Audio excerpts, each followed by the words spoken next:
You know, after 43 years on this bench, I thought I had seen the full spectrum of human rage, the quiet, simmering kind, the explosive outbursts, the calculated threats whispered through clenched teeth. But on that blistering August afternoon in Miami, a man stormed into my courtroom, face twisted with fury, and did something that escalated from zero to felony in under 60 seconds. He threatened me, directly, loudly, personally, and before the echo of his words had even faded, he was face down on the floor, wrists cuffed, being dragged out while the entire gallery watched in stunned, breathless silence. This wasn't a typical contempt citation or a heated argument over evidence. This was a defendant who crossed every line in the book, a man already on probation for assault, now facing new charges for domestic battery, who decided the courtroom was the perfect stage to show he feared no one, not even the judge.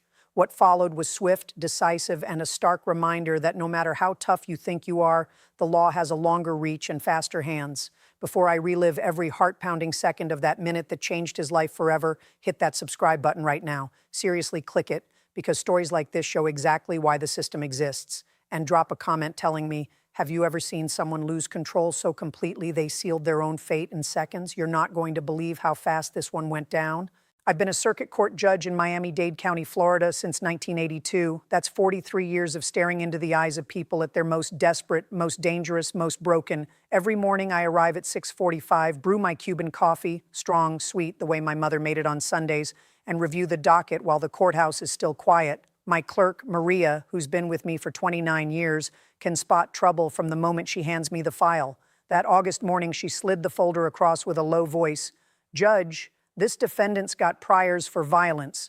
Bailiffs are already on alert. He's been mouthing off in the hallway." The file was thick. Carlos Mendoza, 34, charged with aggravated battery on a household member, his ex-girlfriend, plus violation of probation from a previous assault conviction. He had a history, bar fights, domestic calls, resisting arrest. The victim was testifying today via closed-circuit video to avoid being in the same room with him. The gallery was tense, family members on both sides, a victim advocate, 2 extra bailiffs stationed near the doors. At 2:10 p.m., Maria called the case, State of Florida versus Carlos Mendoza, case 25 CF 7842. Mendoza was brought in from the holding cell in orange jumpsuit and shackles.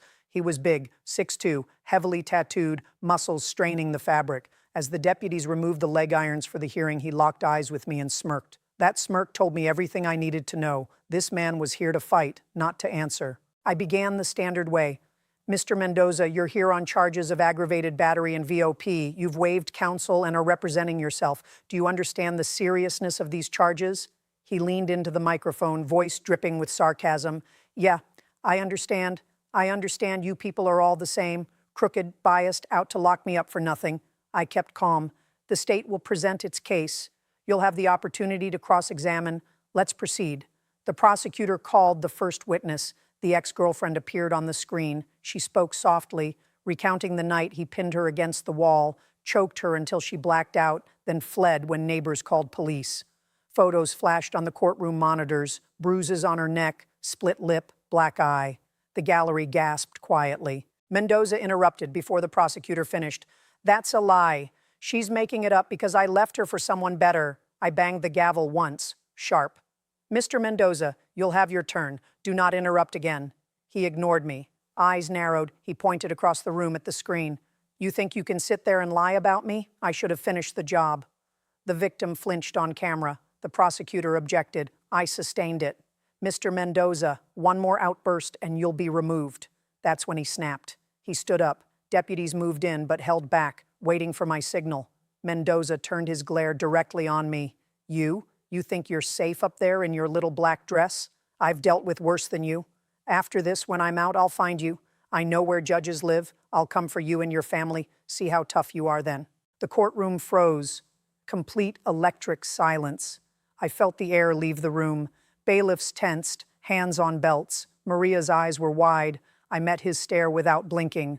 "Mr. Mendoza, you have just threatened the life of a judicial officer in open court. That is a separate felony, aggravated assault on a judge. Sit down immediately." He laughed, a harsh, ugly sound. "Sit down? Nah, you don't scare me. None of you do." Then he took one step toward the bench, just one, arms flexed, fists clenched. That was all it took. I gave the signal. A single nod. 4 bailiffs moved like lightning. The first two grabbed his arms, the third swept his legs, the fourth pinned his shoulders. He fought hard, thrashing, cursing, trying to headbutt one of them, but they were trained, coordinated. In under 20 seconds, he was face down on the carpet, arms twisted behind him, cuffs ratcheted tight. "You're under arrest," the lead bailiff said, voice calm and professional, "for aggravated assault on a judicial officer, battery on a law enforcement officer, and resisting arrest with violence." The gallery erupted. Gasps, a woman crying out, phones recording from every angle. Mendoza was still yelling threats as they lifted him. "This ain't over. You'll see me again." But the words were muffled against the floor. They hauled him out, shackles back on, head ducked, and the door slammed shut behind them. I banged the gavel hard, twice. "Order. This court is in recess for 15 minutes. Everyone remain seated until cleared." I stood, robe swirling, and walked to chambers without another word. My heart was pounding, but my steps were steady. Let me pause right here, because this moment is raw. Have you ever watched someone destroy their own future in real time, one stupid sentence at a time? Drop a comment right now and tell me, what do you think should happen to someone who threatens a judge in open court? And if this has your adrenaline up, hit that like button, because what happened in the aftermath shows the system working exactly as it should. In chambers, I called the chief judge and the state attorney's office. "Mendoza just threatened my life and family on record. Video from 3 angles. Bailiffs subdued him in under a minute. I want maximum charges." Within the hour, the state attorney filed new counts: aggravated assault on a judge, 1st-degree felony; battery on law enforcement, 3rd degree; resisting with violence, 3rd degree. Bond was set at $500,000. No release on recognizance this time. The video went public the next day. Courtroom security footage leaked to local news, not by us. It spread like wildfire. The finger point, the threat, the takedown. Headlines screamed, "Man threatens judge, cuffed in under 1 minute." Public reaction was overwhelming. Support for the court, outrage at the defendant, calls for harsher penalties on courtroom violence, protests outside the jail demanding no deals for cop haters or judge haters.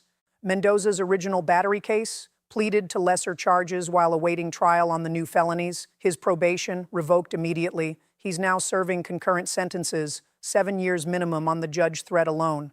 His attorney tried to argue heat of the moment, mental health issues. The jury didn't buy it. Verdict came back in under 2 hours, guilty on all counts. The victim, his ex, wrote me a letter months later. "Your Honor, that day in court was terrifying, but watching him get taken down, I finally felt safe. Thank you for not flinching. You showed him and me that some lines can't be crossed."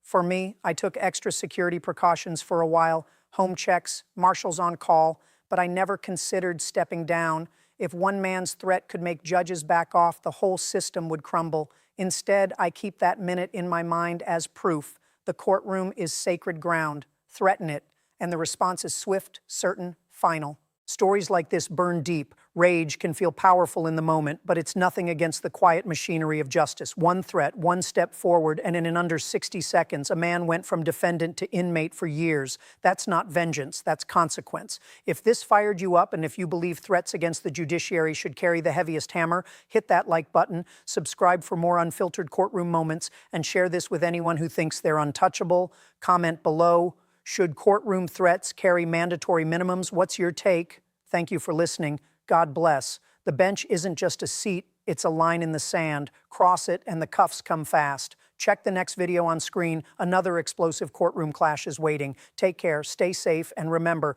justice doesn't negotiate with threats, it answers them.